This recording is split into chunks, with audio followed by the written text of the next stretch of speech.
how do you stay in demand? Because you gig so often, you are so sought out and so sought after. How do you do that? I mean, maybe I'm gonna say this and tomorrow I have no gigs, you know? So it's like, Nah. let's not jinx it. But Yeah, of course.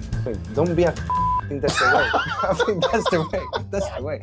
Don't be a Sure. That's the thing. If you're a strongly opinionated person who always need to be right at all costs, Yeah.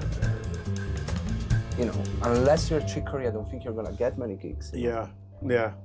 I'm not saying if you're chicory, you can then be can that be person. But even if you are, people are gonna call you because you are right. Yeah. But if you're not there, just chill, man. Yeah. I think you can tell when people try to be nice, but actually there's so much ego tangled up. And Yes. even in their playing, they hear a lot of overplaying, which comes from insecurity, which comes from I wanna be seen, which comes from just chill. Yeah. There's so many great players that they're not hyper technical and they get all the gigs because their ego is fine and they're nice people. I think that's key, really. Just be nice to get along with. Yeah, obviously the basic skills need to be covered, but you don't need to be hyper technical or an absolute monster. Obviously it can help Yeah. if you can handle it, if you can manage it.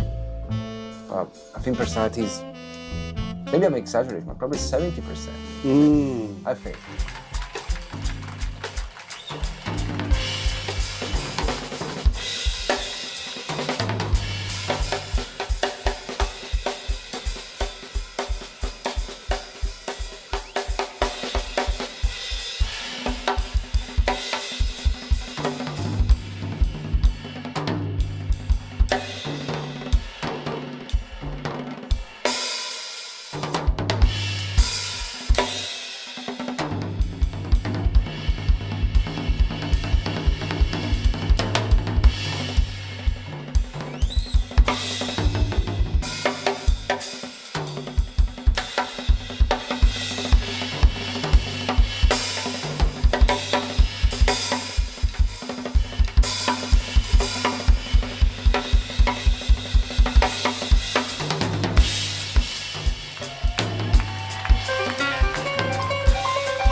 Sorry. That's all right.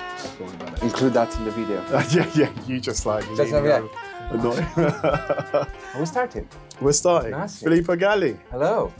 How you Pleasure. doing? I'm doing very well, brother. How are you? I'm good. Yeah. I'm tired. Yes. Yes. As Yes. usual. Why? Why are you tired?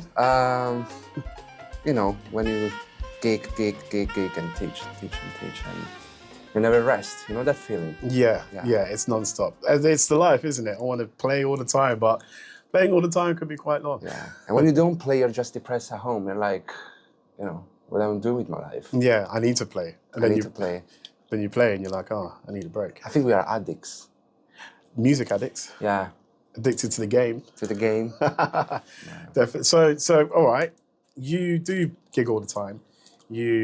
Firstly, I guess it took me maybe a year or so into our relationship to sort of accept that you're going to answer the phone. No, that sounds. Yeah. Like I'll have to call you 7 times. Hey guys, this is Filippo. It's a fucking. Yeah. Exactly. No. It's because you're But I busy. call back though. You absolutely call back. At first I was like, dude, what have I done? All But right. actually- I'm like, Yeah, you'll be Just- like, hey, send me a voice note. Exactly. But it's just because you are consistently gigging, you're consistently making music, you're always here in the, what's the name of this? Planet Drum. You're always here in Planet Drum, like you said, you teach here. Or you are at a jazz club, or you are, you're playing all over the place. But I want to go back a little bit. Yeah. Because I don't know if anybody can tell, but Filippo Galli is not, you're not British. How can you tell? I don't know, man. I don't know. Maybe the accent. Right? The accent may have something to do with it. Yeah, yeah. So you're not British. Yeah. You weren't born here, but you make a living making music here. So my question is, what was the thought process in leaving home and coming over here? So it was 2009 when I finished high school. I remember it was the economic crisis. Like everything went to shit. At least in Italy, there wasn't work whatsoever. Or who had a job, just keep it tight. Very little gigs. Who has gigs, keep them from themselves. So I was like, what am I supposed to do? It's just... And it was the time when everyone was going to England because it was a healthier, wealthier country, right? And so after... When did I move here? In 2015, so after 5 years, I was like, okay, off we go. And because I used to gig in Italy, I used to teach it, but then I was like, I reached the ceiling. There's nothing to do really.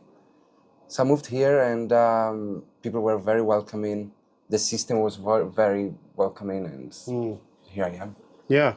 So how did you come over from Italy, you speak English, but you're very much... Oh, my English was... but you're fresh in the country, right? Yeah, yeah. So I was pretty much like, Filippo drums, Tash, sax. Yes, yeah. Money, baby. No, so yeah, you haven't got a massive English vocabulary. It's a completely new place. Did you know anybody? Did you just come in blind? Oh, blind. Wow. Yeah. Wow. So you come in blind. How did you get to the point where you can not only play, but play often, play regularly? How did you build all that up from not knowing anybody, being a foreigner in a new country? Yeah, I'm trying to, go back to the beginning. Of course. I guess you start... So, okay. Give you some background info. So I never went to uni or college or what you call it, conservatoire. Just had one-to-one lessons. Then I was like, here in England, you can access a master course, a master's without having previous studies. You just need to prove that you are up for it, whatever. Yeah. So I was like, if I start from there, I'm going to be on a platform where I'm going to meet lots of musicians. And from there, I can... So that was the plan. Great. And then jam sessions every night. Whoever was asking me, do you want to play wherever? In my garden? Yes, of course I want to. Do you want to play for 20 pounds? Yeah, of course I want to.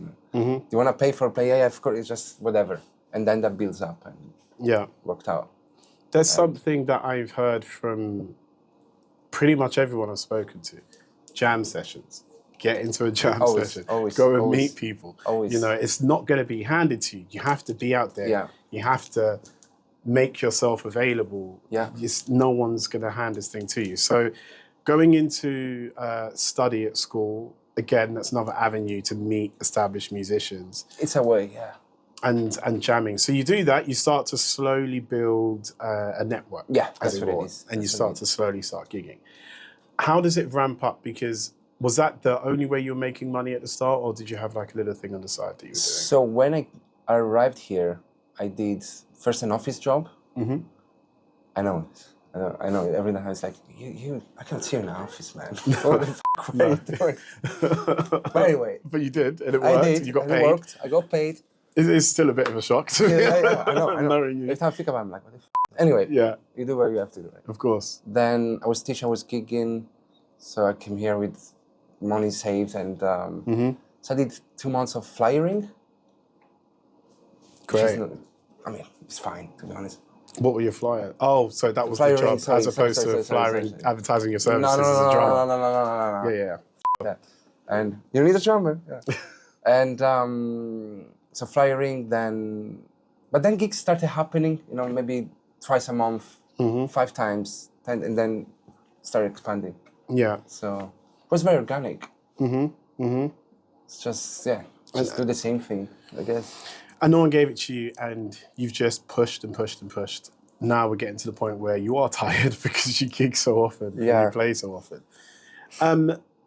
As you're coming up and as you're playing very regularly, are you seeing people with, let's say, people you sort of come up with, have you seen them either drop off, or have you seen them at the level you are, or even go further? Oh, all sorts. I think the whole spectrum is covered, really. You know, some people left after COVID. Some people left because cost of life is crazy, or the quality of life is dropping. Other people met the right person and they moved elsewhere. They moved to LA, you know, or they're still in London, maybe doing better gigs. So it's like all sorts of things. Yeah. I think there's also an element of randomness. You know, if you do enough the same thing, then obviously there are enough situations where you can meet the right person. Yeah. Yeah, sure. And if you don't do it enough, maybe you are like, okay, why am I doing this? You know. So all sorts of things, really. It's for the ones that dropped off. You said, like, you know, COVID. Yeah. That's enough of a reason for a lot of people to change their lifestyle, I guess. You know, pandemics and everything shutting down and nothing being available, no gigs. Yeah, that's definitely a reason to maybe reevaluate. But do you think there's any other reasons as to why maybe people weren't, some of the people you were coming up with, do you think there may be other reasons as to why maybe they didn't keep going? Or is it all external? That's a good question. I can speculate on that. Sure. But I don't know. You know, it's like, I think it all goes back to why do you play, right? Do you play because you need your ego to be fulfilled? You need to show to mom and dad that, you know, you're worthy? Yeah. Or they spent right their money? Or do you just want to do it because you like it? Yeah. So if you just like it, you're going to be drawn to that eventually. Back, you know. Yeah, you're not going to stop, I guess. You're not going to stop. But not because you cannot stop. It's just, you like it. It's what you do. It's what you do. Yeah. In the most honest, humane way you can, you know. Just go back to it. Yeah. But again, people have different reasons, right? Of course. Maybe some people don't have any other chance and they actually need a better paid job, which is not hard to find. Yeah. If you're a musician, it's not hard to find. Yeah, So, exactly. Necessities, maybe family, maybe, you know, it's mortgage, debts, life goes to shit. You know, in London, one day you're here, one day you can be homeless, right? So it's for real. For real. So there can be many reasons, I guess. So really, if you're getting into music, I was just speaking to Mark Crown, goes by the name King Crowney, trumpeter, and he was saying, first, if you're going to get into music for money, just know it takes a long time. This is no quick fix. You're not just going to start making loads of money. And then it takes a while to start building up regular gigs, and then the money comes slowly. But if you're trying to get rich from making music, you're probably in the wrong industry. You can make good money, sure, it's definitely available, but it's not, you're not going to see that in the first 10 years, 15 years without a freak hit that came out of relatively nowhere that's just blown you to superstardom. Without those types of things, to build. Hey man, it takes. And even so, there are periods where it goes really well and then it just drops. You know, it's a freelance job, so you need to be aware also of the fact that you need to be literally on the money at all times. All times, right? Like so aware, money management, whatever. It's part of it. So things can go great, and then for a month you don't have work, and it's fine. It's part of it. Yes, as long as you are prepared for it, I think. And one of those reasons, I think, is the demand, firstly. Now, you are in a category of so many other musicians who play the same instrument as you. I'm somewhat... my life. I mean, see, now, bad choice picking the drums. I'm somewhat niche. It's somewhat niche. I mean... But then I know I've seen a bunch of sax players in jam sessions. Of course. Like many jam sessions with 20 sax players jumping on stage. Oh my God. I would call that niche. That was crazy. What? Where were we? That was... Perugia in Italy. Perugia. Yeah. And there's easily 30 sax players in the room. It's like Attack of the Sax. Yeah. At that point, I was like, why do I play this instrument? Yeah, exactly. But yeah, sure. I mean, that's still somewhat niche, to be fair. But yeah, there are definitely a lot of sax players out there. Comparatively, there's a lot more drummers out there. Oh, drummers is insane, yeah. 10 a penny, you know. I mean, and good drummers. And good drummers as well. Yeah. And good drummers. And you made a good point, at least where Italy's concerned. Sometimes it's the same over here. If you've got a good drummer who's got a gig, he's not about to just give it away to you. This is my gig. Do you know what I mean? I hold it down. Well deserved, yeah. Yeah, exactly. And kudos. But then what does it mean for the thousands of other drummers who are like chomping at the bit to get involved? Like, how do you stay in demand? Because you gig so often. You are so sought out and so sought after. How do you do that? I mean, you're not even, you've got people saying, they're coming over and stealing our jobs. Yeah. Well, you've done that. You've taken so many jobs. How do you do that? I mean, maybe I'm going to say this and tomorrow I have no gigs, So it's like, let's not jinx it. Yeah, of course. Of course. Can I swear? I mean, you've been swearing so much already. We're going to use all the beeps. Yeah, I mean, I'll have to beat the first few, but swear away. Yeah. I mean, don't be a I think that's the way. I think that's the way. That's the way. Don't be a Sure. That's the thing. If you're a strongly opinionated person who's always need to be right at all costs. Yeah. Unless you're chicory, I don't think you're gonna get many gigs. Yeah. Yeah. I'm not saying if you're chicory, you can be that person. But even if you are, people are gonna call you because you are right. Yeah. But if you're not there, just chill, man. Yeah. I think, you can tell when people try to be nice, but actually there's so much ego tangled up, and yes, even in their playing, you hear a lot of overplaying, which comes from insecurity, which comes from I want to be seen, which comes from just chill. Yeah. There's so many great players that they're not hyper technical and they get all the gigs because their ego is fine and they're nice people. I think that's key, really. Just be nice to get along with. Yeah. Obviously, the basic skills need to be covered, but you don't need to be hyper technical or an absolute monster. Obviously, it can help. Yeah. If you can handle it, if you can manage it. But I think personality is, maybe I'm exaggerating, but probably 70%. I think. Dude, let's say you've got a gig. And by the way, I have an ego and I'm a as well. But well, that goes without saying. And that's fine. You're supposed to say no, you don't. I'm joking. You calling me a liar? Do you want me to lie to this guy? Exactly. No, so like you've got, again, I'll reference the conversation I had with Nate Holder, saxophonist. You've got a gig. If you've got an abroad gig, let's say you've got a gig, a corporate gig, some beautiful location abroad. You fly out on a Friday, the gig's on the Saturday, you fly back on the Sunday. Yeah. The gig lasts an hour and a half. Oh, yeah. But you're with these people Friday evening. Exactly. Do you know what I mean? Exactly. All the way through to Sunday. Exactly. So it's kind of not even about your playing at that point. Do I want to spend that much time with you? Exactly. It doesn't matter how good you are, because actually, you're a bit of a douchebag. Yeah. I'd rather not spend the time with you, even though I know you're probably better than all these other people I could call. Doesn't matter. Doesn't matter. Doesn't even matter, really. So, and it's funny because the more people I speak to, and it's my experience as well, first you've got to get the rudiments down. You have to be able to play your instrument, obviously. To what degree doesn't matter. I would say just play what's needed. Yes. Which is very little, usually. Which is it's very not little, going usually. crazy. Mm-hmm. So, but that's also a reflection of personality, right? If your ego is in check, then you know that you don't need to overplay, you don't need to show off, you don't need to play the best solo, you don't need to, that was a mistake. Some people overanalyze everything, Yeah.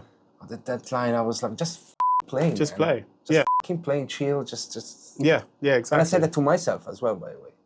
Really? Yeah. And so you So keep yourself in check, basically. You have to, because sometimes it's normal. You finish playing, you're like, and it's fine. That's how you improve. But at the same time, just. At the same time, just play, be good at what you do, and don't be a. Yeah. Basically. Yeah. Which is surprisingly. Maybe because I am one. That's why it's surprisingly not that easy. I'm not saying I'm not. Maybe it's not that easy, but it's a conscious decision to be like, you know what, I'm gonna make, because we're all very much making music is the same as chilling with people. We're all responsible for the energy of what's going on. Yeah. If you're a drummer, you're responsible for holding the time. Mainly, everybody else ideally will be able to do that, Yeah. but it is you holding that beat. If you're a saxophonist, you're part of the horn section. You come in when the horns are in, you sit out when the horns aren't in, and all that stuff. Yeah. But also just chilling with people, you're responsible for making that environment a cool space. Yeah. Don't make people feel uncomfortable. You know, like for example, we can talk like, you know, forever, and we can make fun of each other, and we can cuss and yada yada yada. Can't do that with everybody. No, and it's fine, by the way. Well, it's fine. Just know your crowd. Yeah, yeah. Basically. Yeah, I think it's a loop system, right? Mm-hmm. Anyway, the way you are feeds into conversation, feeds into the way you play, and goes round and round. Yes. Because especially in jazz, which is unsafe, right? Sometimes, whatever that means. If you're an ego person, if someone gets lost, you just don't recover them, you just don't help them out, then you are a and unless you're a chick, no one's gonna call you back. No one's gonna call you back. Yeah, exactly. The greatest ones, even the ones I consider the greatest ones here in London, they always recover you.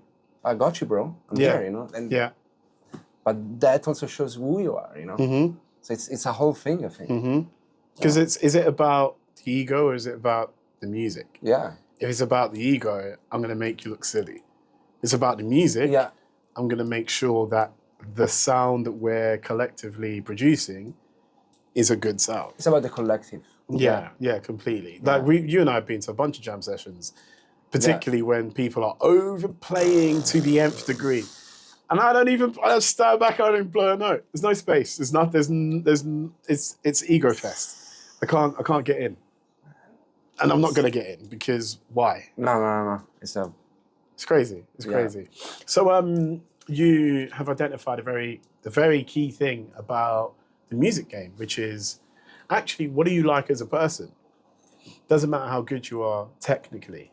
What do you like to hang around? I think we have to make sure we get the rudiments down because there will always be better musicians. Always. So you have to make sure you're competitive in that respect. If you've only been playing your instrument for 2 years and now you're putting videos on Instagram saying, hire me for your event, I would argue, chill. Yeah. You need a bit more time. Yeah.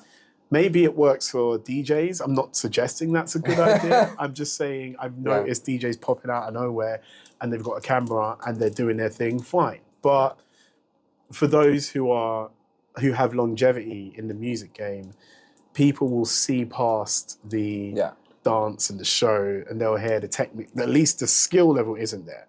So that will just remove you from the conversation straight away. But I also think people, we say the crowd doesn't know. I think they know, actually. You know what I mean? Even in a niche jazz gig, when they're like, they don't know. They can feel it and experience that in gigs, right? Yeah.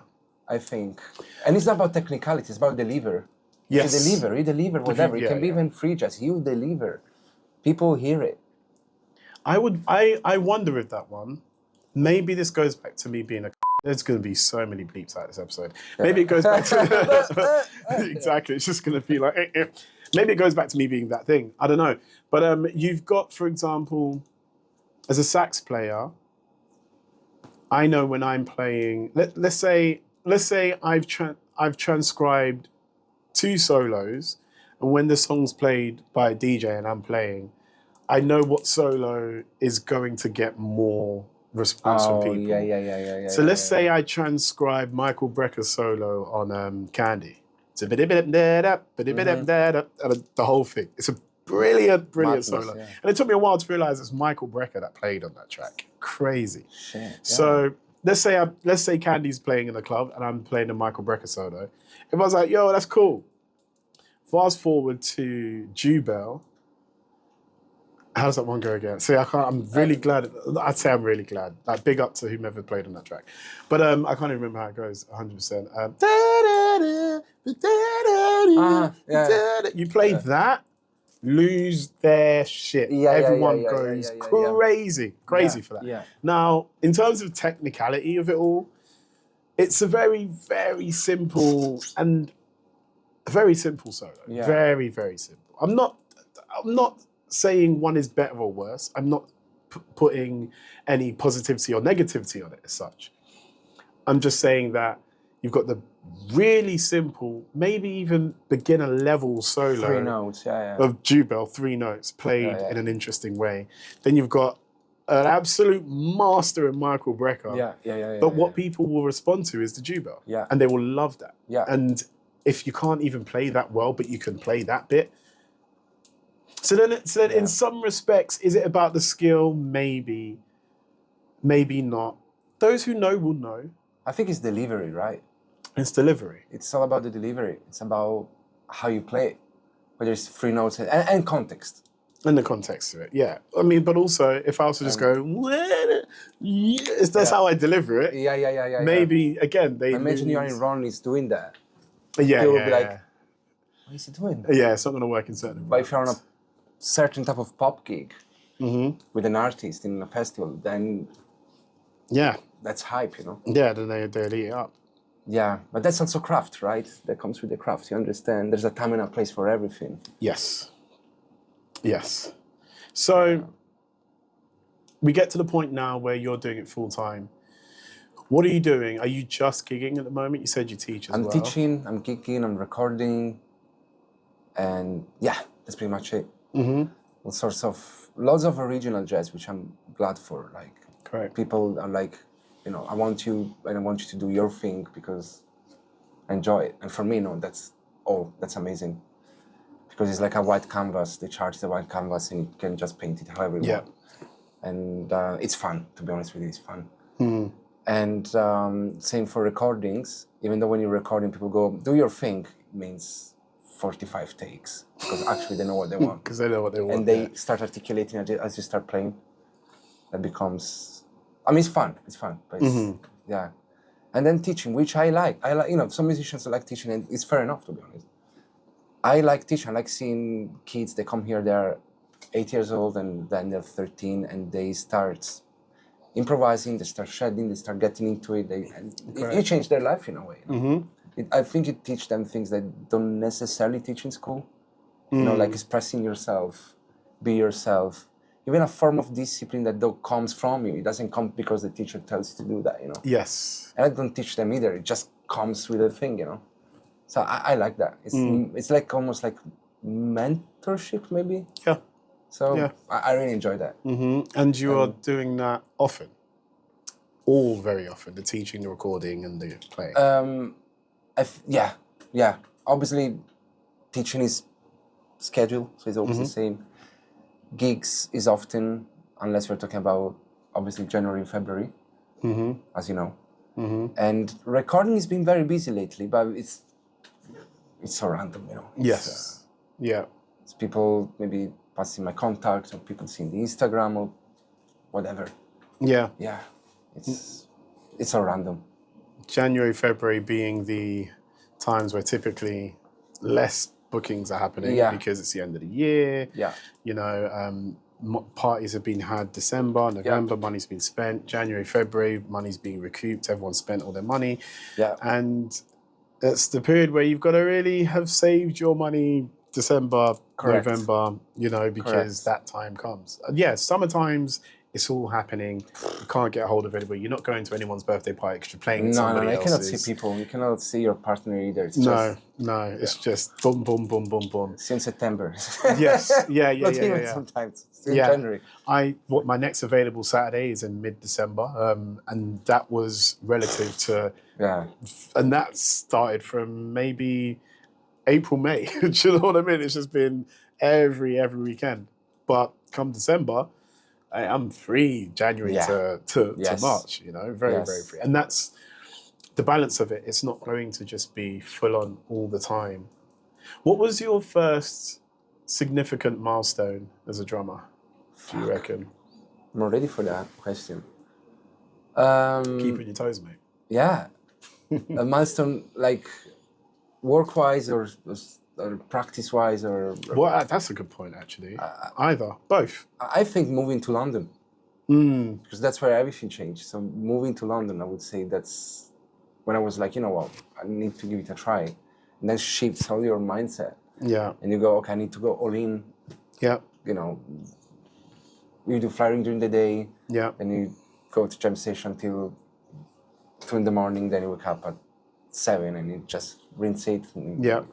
But you have the focus to do it. So I think that's a milestone moment. Like your mindset is, okay, that's what I want to do. And yeah. Great. What's your biggest gig? What do you reckon?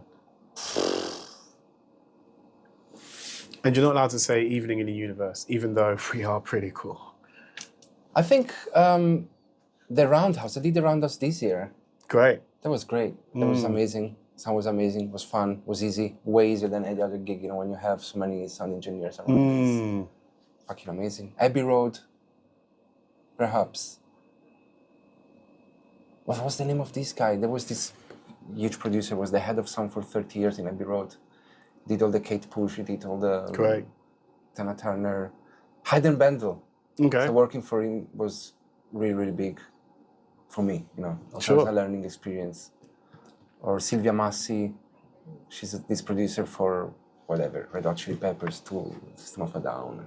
Amazing. So when we work with these people, you just, in a way, level up. Like you learn so much. It's like, of course. Fuck, It's like we were talking about arrangement. I was like, do you think? I don't remember the name of the guy. I was like, anyway, do you think this guy will appreciate this thing on the cymbals? And he goes, he doesn't know. You don't know either. I don't know either. Only music knows. What does the music need? Great. Great. Done. Can leave the building. Yeah. It's enough inspiration for years. Great. Incredible. Incredible, right? Like, That's fantastic. Yeah, it's fantastic. It's crazy.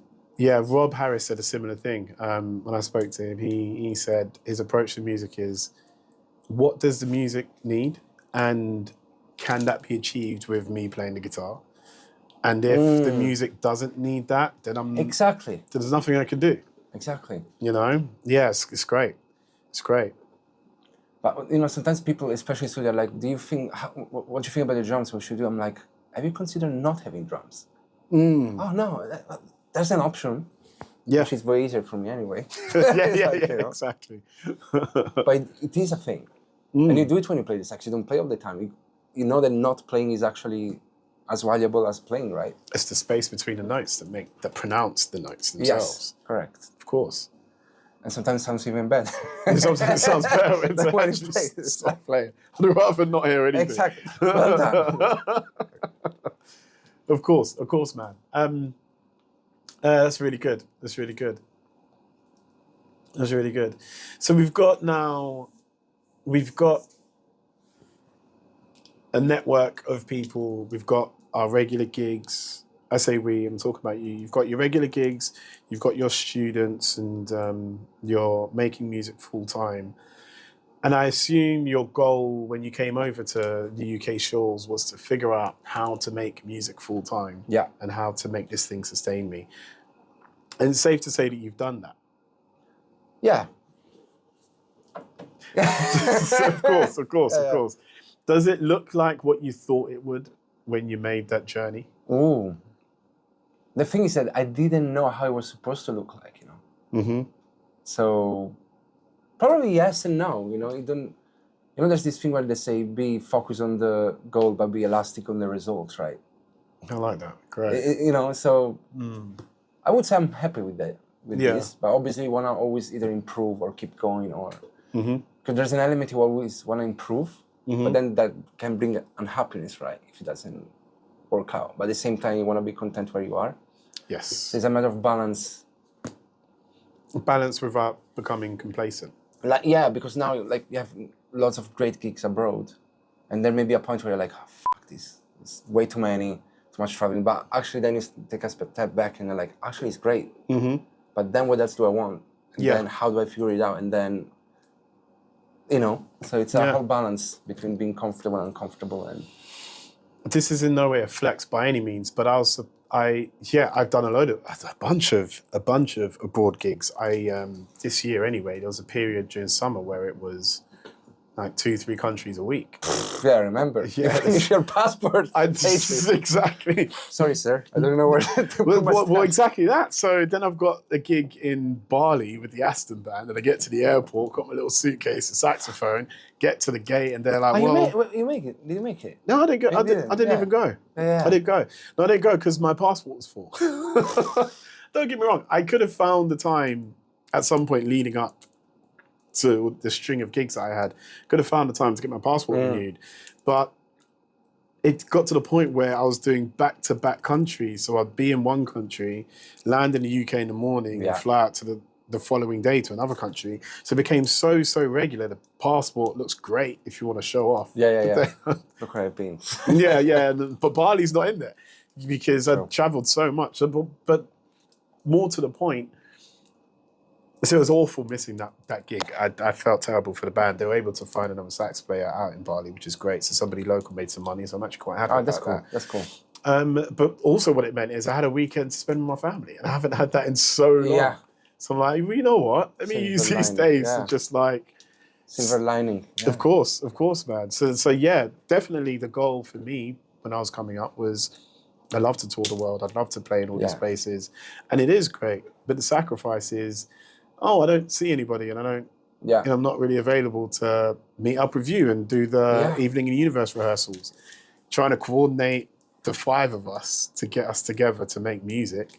Yeah, but when I realized that, it's sort of sad, but to be honest, again, we are happy with what we do. So it's a balance, right? Mm-hmm. When people come to town, friends or whoever, and they're like, where do you go on a Wednesday evening? What the f*** I know where you're going on Wednesday evening because I'm just playing and I love it. Or I go to a jam station, or I may meet friends in a pub, whatever, but I don't have my local thing. I don't have my, like someone with a regular job sure. You know? I don't know if you experienced that, but sometimes like, I don't know. Yeah, a lot of people will be like, sound like a f***ing nerd. Where do you play in London? Yeah. I mean, firstly, if I'm even playing in the country. Yeah. And again, no flex, it's just the reality. Actually, I'd love a lot of people to see me play and see me perform, but most of my gigs aren't even in the country. And when they are, it's a private wedding, it's a private corporate event. The odd time it's a public thing, but I couldn't say to you, come to this venue, you see me at this time. Yeah. Don't have any residencies like that. But on that note, actually, for a session musician, residencies can be a really good look. Yeah. Depending. Because you've got the flip side of residencies. To be practical, it will pay a bit less money because of the regularity of it. Yeah. And it's somewhere where you can say, hey, you want to see me on a Thursday? I'm in this place. It hardly ever happens. But the other side of things is that you book a residency, and that means if I'm playing every Tuesday at said location, I can't necessarily then play anywhere else on that Tuesday. Yeah. And then something great comes in. They're like, we're going to need you from Monday to Thursday. And I'm like, I can't do that because I'm earning 60 quid playing for Bob's Burgers. Yeah. Do you know what I mean? So, like, you can dep it sometimes, I guess. Or... You can dep sometimes, but then how many times can you do that before they're like, well, you've depped 3 gigs this month. Right. We've only seen you once. Yeah. So either your role is a musician coordinator or we're going to have to get somebody else. Yeah. Because your face is on the fly. It's a double-edged sword. I mean, there are also decently or well-paid residencies, but it's great, but then if you get an original gig, obviously you give it up, and but your bank account is going minus 200 maybe, which is fine, but then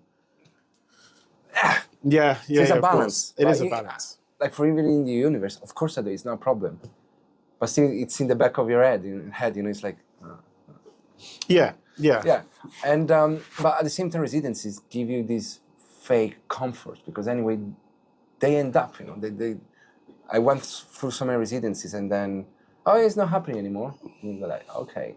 So that's why you need to stay active. That's why you need to socialize and not be a Yes, don't be a which is the moral of the story, I guess. Moral of the story. Don't be a call this episode Don't Be a I think I'm going to call it that. Please. Don't be a bleep. So, don't be a I'm going to so much editing with this. Yeah, maybe you can use AI. Maybe there's a function with a tag and just... it'll tag that. And every time we say the word, will look a little bit strange because AI has edited it. No, so be somebody who you can who people can get on with, people who actually people enjoy being around and care, and care. You know, following up on things. Oh, I remember last time I saw you, this was going on. How's that situation? Yeah. I mean, you can't teach a good personality, and I think if you are a musician or an entertainer or anything like that, there's going to be an element of somewhat narcissism. Your job is to stand and look good and make good music, and sometimes the payoff, even if it is financial or not financial, the payoff may just be, hey man, you sound really good today. You know, a little ego stroke. It feels good. I want to do it again. Yeah, performers and artists, from personal experience, I can see that there is a bit more ego than maybe somebody who's, you know, delivering flyers, for example. However, when it comes to that, that doesn't necessarily mean you have to be that. You don't have to then be you know. You can still actually build upon relationships. And what's also important, I think, is not to build relationships because I want to get something out of you. Exactly. You know? Exactly. And it's odd because actually you are kind of doing that, but be interested in the person. Like, we're all human. We all have wants and desires.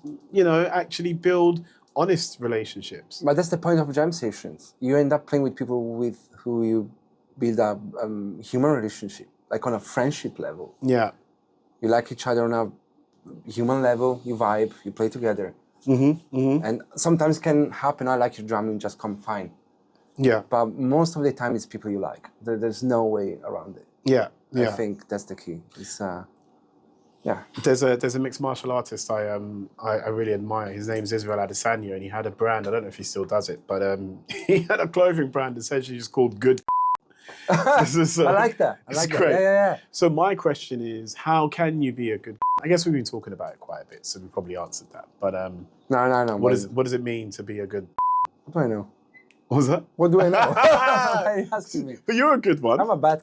No, you're a good one, mate. You're a good one. Maybe, I mean, you've got your moments, but you're a good one. I know.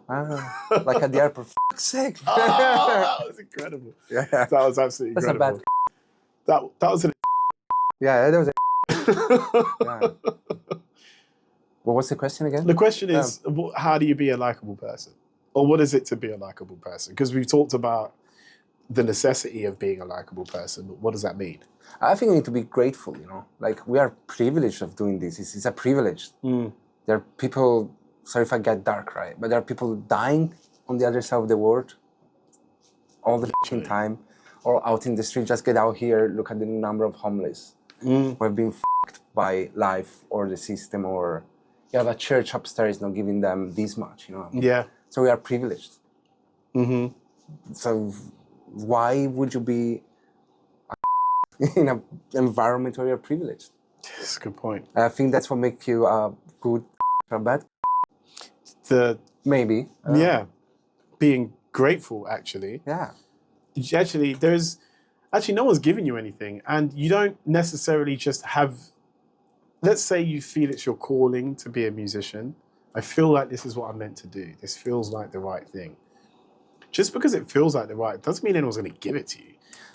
Yes. Actually, the fact that you can build networks and figure out your craft and do it to the point where people would actually pay you to play and pay your travel and help you see the world and help you have all these brilliant experiences, you can do that to the point where you feel, I deserve it. Actually, we'll keep doing it, because the moment you stop, it's going to stop. Yeah. So we've got to just be, you know what, thankful. I'm thankful, grateful, yeah. Grateful for it, man. I've done some amazing gigs. I'm so grateful for them. And I've done some pretty awful gigs. And I'm grateful for them too. Yeah, of course, because you got here thanks to them anyway. Of course. Yeah. It's all part of the whole. Yeah, no, gratefulness. What habits do you have, do you think, that keep you successful, that keep you getting booked, that keep you busy? I don't know. Habits. Those are very. What habits do you have that keep you? Me? Yeah, exactly. All right, throw it back at me, I guess. No. Let me think. I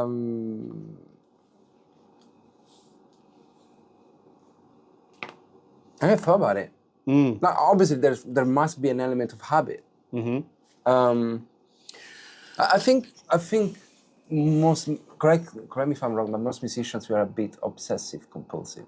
So there's an element of obsession, obviously, about it. And probably comes from the fact that you just do it because you like it, right? So that there's an element that probably pushes me to create some habits of, like a habit I can have. If I don't have enough gigs, my habit is to go to jam sessions. Okay, great. It comes from a place of, I really like it, and comes from a place of, I need the money. Yeah. So probably that's a habit that keeps me floating. Always being seen, always being Yeah. there. Probably. I need to think about it. Yeah, sure. Sure. It's, yeah, it gets you thinking. I don't. But there must be an element to a habit. The problem is that our job is not based necessarily on routine. Yes. Maybe there's seasonal routine, right? Summer, whatever. But, that's a good way to look at it. Yeah, sure. But there isn't a day-to-day routine. Like, you don't do the same gigs twice, you know, unless it's a residency. So. I don't know.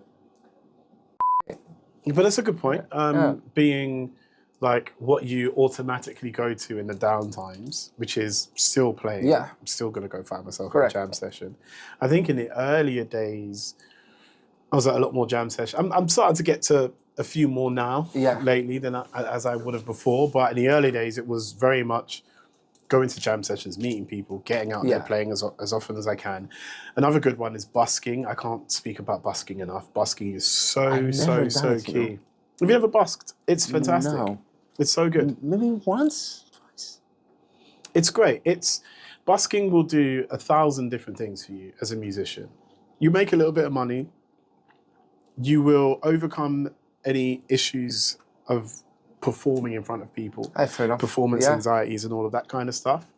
You overcome the fear of rejection because you are rejected on a very regular basis. Oh yeah, every other minute. Do you know what I mean? All the time.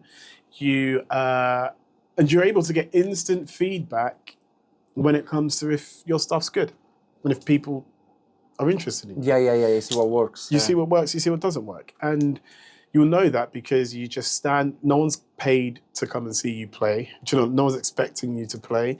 No one, they just see you there and you present yourself. Yeah. You build your own stage, whether it's just an amp or, you've got a nice little sign with your socials on, or you burn an incense. I'll typically burn incense. Oh, really? That. That's nice. Burn a little stick of incense, bit of sandalwood, bit of sage, put my amp there. It's proper training. Oh, it's training. Yeah. It's training. Proper it's training. Gymnastics. Sort of. Can you play for 2 hours straight? In front of one person. In front of one person. Who doesn't like you. Doesn't even care about you. You know? Yeah. While people are walking past doing this. Yes. Do you know what I mean? Yeah. While people throwing money at you. People say, get a real job, exactly. all of that is so good. It's so good because that consistent playing, after a while, you're like, you know what? I don't think I care about what people think as much as I used to. But that's when you start playing well, right? Not caring. And it's a balance because obviously you need to care in a way. Because otherwise, how would you improve, right? If you're not self-analytical in a healthy way. Yes. But at the same time, if you don't care, that's when you flow, right? When you don't really 100%. pre-plan. And obviously, again, it's context. If you have a pop gig, that's what you need to do. But even there, there's space for initiative, right? Yeah, absolutely. But in the jazz world, I guess you're exposed. Like all your worst fears are in your face, right? It's like what you do with that, So I think that, you enter a space of, if you don't care, actually, your performance. But actually, when you're in the shittiest, most underpaid gig, that's when you play at your best, I think. Because you don't care. Because you don't care. You don't care. Then maybe you're in a festival and maybe there are 20 musicians looking at you like that. Yeah. And your insecurities come out and you're like, oh, probably they're judging me. Probably they're not even judging you. Or maybe actually they are. Likely they are. Likely but they are. But and maybe there's this guy who runs this festival and then he starts either freezing or overplaying or overthinking or... And obviously it comes through with the craft, I think. Again, if you're an aware person, then obviously you can manage those emotions. But at the end of the day, if you don't care, it's just much better. Yeah, because you can let go and play without the inhibitions, all the things that you said, People are watching. Did I play the right note? When do I come in? Am I good enough? Do they like it? Yeah. Like, you know. And also circle back to the thing I was saying about being grateful. You're fucking playing, man. Yeah. You're not going to war. You're not homeless. You're playing. Mm-hmm. Like, how spoiled are we? Oh man, I need to play a drum solo. Oh my god. Yeah, it's not the hardest thing to do. My solo was sloppy, man. Oh my god. Like, Shut up. Shut up and play. Get a real job. Yeah. At that point, get a real job. Yeah, sure. So, That's a good point. You know what I mean? Yeah, absolutely. If you're realizing that you are actually playing, nothing matters. That is fine. I mean, within the song context, whatever Within the fucking context, matters, sure. fine. But it doesn't matter. But it's like, I guess you could look at it from the other philosophical perspective, that as an artist, like, it's our job to help those who maybe don't have the vocabulary or the even self-awareness to understand the things that they are feeling. Yeah. And artists become mirrors to everybody else. Like, we help everybody process what the fuck is going on and how it is that I feel. Remember, after I split up with my my ex-wife a while back, I remember having been sat in I was sat in an Uber, and what's his name? Gregory Porter was playing. There will be no love that's dying here. And I was like, oh my God, Greg, you're speaking to the spot of spots. You know what I mean? It was like tears in the back of his cab. But like, you know.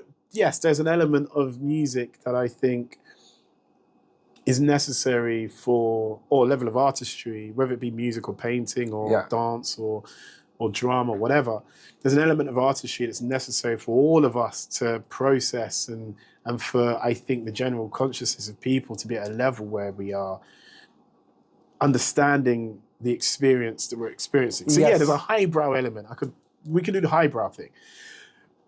But if you go to the crux of it, all you're doing is you're just hitting stuff. Do you know what I mean? I'm just blowing a thing. It's not that big of a deal. It's really not. No, exactly. It's not that big of a deal.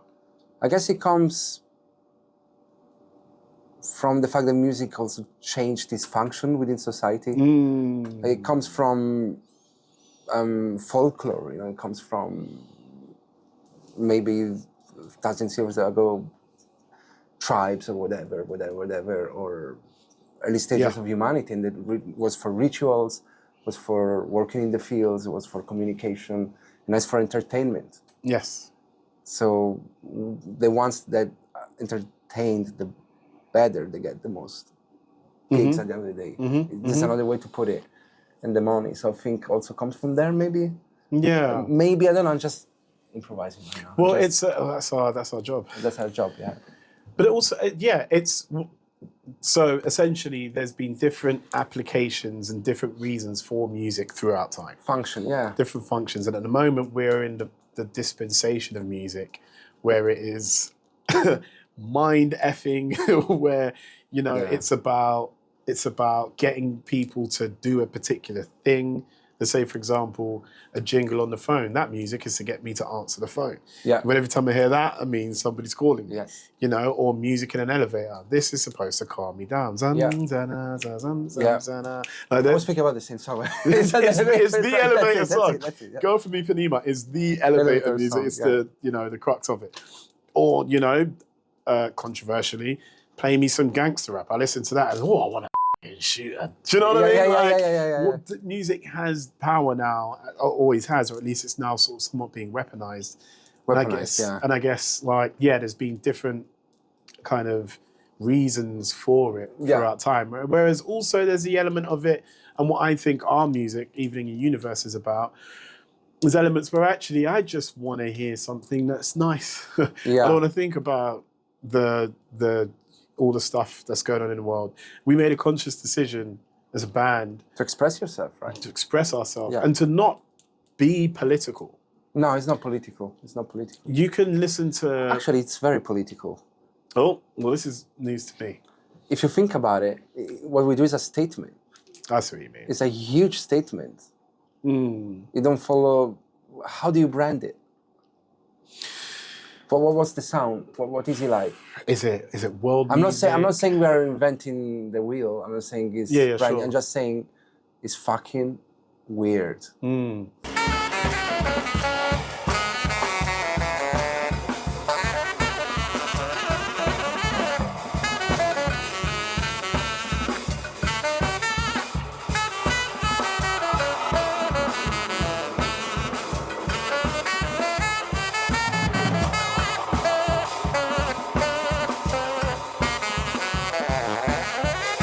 Objectively, weird in a good way. Weird, also what's normal? I don't know what's normal, what's weird.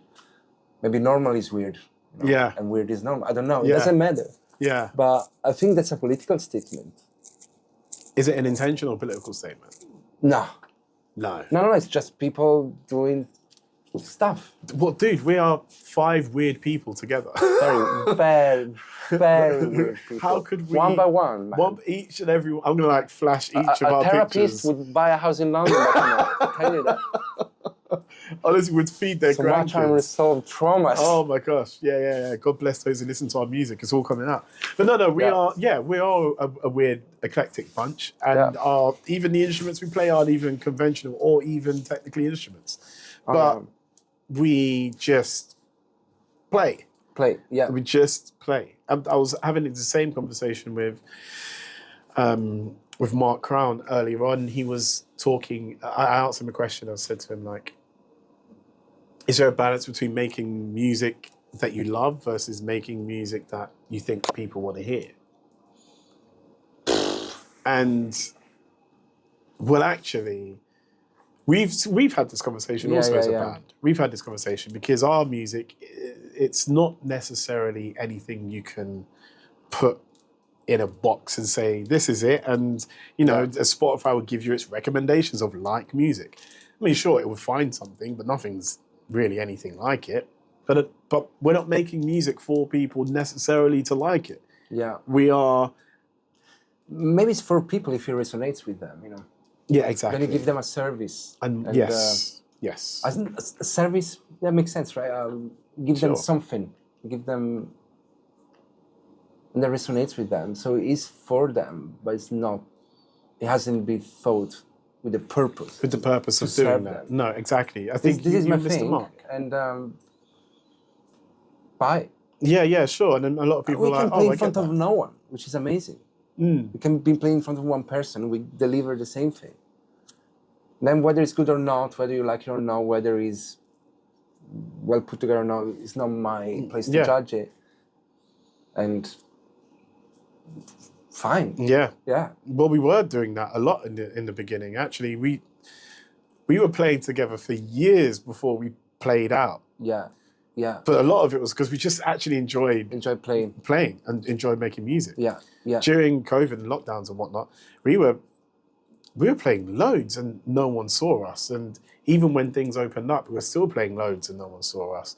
So I remember, I really distinctly remember like one of our first gigs, thinking to myself, wow, we love our music, but we have no, like, we don't have an inclination of if anybody else is going to like it, if it's going to work, if it's going to make any money, if it's going to go anywhere, because... They didn't even think about it. They didn't even think about it. So then now we're playing in front of people like, oh yeah, that side of the music came where now it's helpful if the things But I had that up thought, there. so I ever had that thought on stage in real time, like for a second, like an intrusive thought, like, yes. Are we doing that? Like, are we really going for it? Yeah. Like, ode to no one. Dun, dun, every time, like, fuck, are we doing? What are we even doing? But and then I come back into that zone, it's fine, but so then I'm like, shit. yeah, and that happens to me in the void. Yeah. Reference free jazz. One night, I think it was the first time in Jago, you came to me and was like, man, you didn't go for it. I don't know if you remember. Yeah. I was like, I don't know. I don't know. What is even it anymore? It's all spaghetti. Probably because I got self-conscious in that moment. Yeah. You know, or maybe I read the room and I make the conscious decision to control it. Right. You know, it's because I cared. Yes. If I didn't care, you'd be out there. Right? fine. You know, it's just. I think. How often do you get the opportunity? So, Context, The Void is a song that we've produced, and it's a very weird, odd, disjointed, very kind of clashing, discordant almost, very odd The harmonies are weird. It's an odd song. And there's a moment in this track where it's just free jazz, explosion, blah, blah. And yeah, it's quite exposing to do that. But where else do you get the opportunity to be as openly, I guess it's essentially you're on stage and you're naked. Yeah. And people are sat there with a glass of wine just but observing again, your nakedness. when you deliver, I mean, very often we played in front of a crowd of 90% non-musicians, gladly. And even when was it? When there were lots of people that didn't even know us, and they enjoyed it. And they enjoyed it, man. Yeah. And even by talking to them, they don't even know what free jazz is, but they got something. Yes. Yeah. Lancaster Jazz Festival. Lancaster Jazz Festival. They wouldn't necessarily listen to it in the car. I wouldn't listen to it in the car either, to be honest. While in the shower. Yeah, exactly. Context, but in real time, they got something out of it. Yeah. It's a great ad for our We never music. replied. I wouldn't listen to it. We never replied to that. We need email. to reply. I saw that. My life. I saw My that life. yesterday. My We life. need to do that. I have saw a it memo. yesterday. I have a, You got, well, when this comes next time out. you're going to edit it. Yeah. Yeah, we had a wonderful person say some really kind things, and our music was really moving.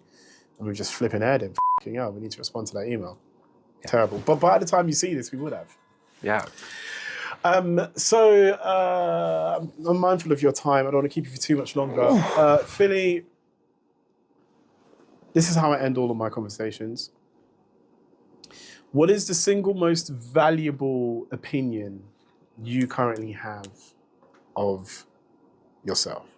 I laugh because you make a lot of questions where it takes a minute. Yes. Keeps you on your toes. You know, there's no... Because you want to give a clear answer, but then the answer comes out clear as you start talking. So, you know, the answer is not formulated yet in my head. Say again? What is the single most valuable opinion you currently have of yourself? Valuable... Valuable as in positive or... Yeah, positive, useful, self-affirming maybe, but just... As a person, yeah. As a person, as an entity, as a being, as life. As the great I am, consciousness, whatever you want to call it.